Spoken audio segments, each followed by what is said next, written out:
Good morning. This is Sarah with Sarah's House of Random, reading from Book of Awakening by Mark Nepo. Today's May 23rd. To be awake. There is always purpose in being, but not always being in purpose. How easily we get caught up in defining who we are in relation to those around us. I remember walking home from school in fourth grade when I noticed Roy, a classmate I didn't really like, walking at the same pace as me on the other side of the street. Until I noticed Roy, I was lost in the joy of walking home, free of school, not yet enmeshed in the anger that awaited inside my house. But once seeing Roy, I began, without a word, to walk faster, to try to outwalk him. He, of course, sensed this immediately and picked up his gait.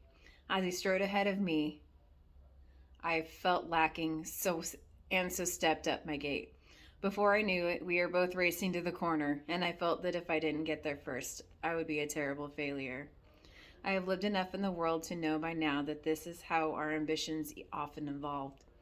We first find ourselves alone in the joy of what we're doing, but somehow there are suddenly others along the way, and we lapse into the breathless race of comparison, and then we are hopelessly running to avoid being termed a failure. From here, we often latch onto the nearest goal as a purpose. If we can't find one nearby, we are thought to be adrift. But our lasting sense of purpose is in our breathing and our being. As the humanitarian Carol Hedges reminds us, our purpose is at which we most passionately are when we pay attention to our deepest selves.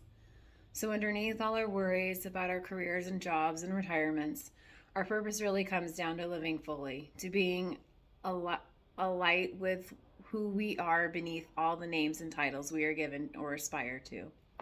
Imagine Buddha in his moment of enlightenment, of being lighted from within.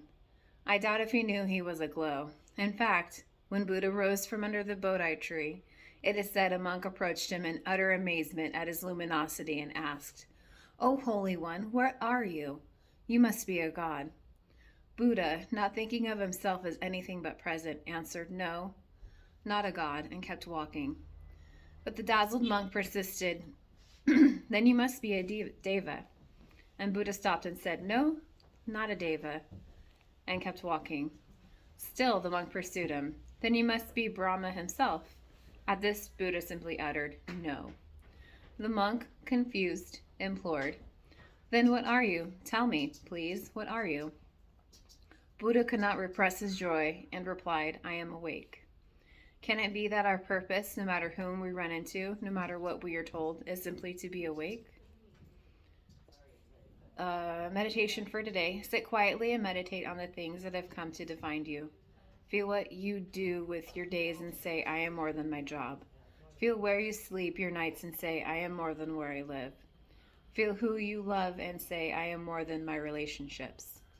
Feel all you have suffered and say, "I am more than my history."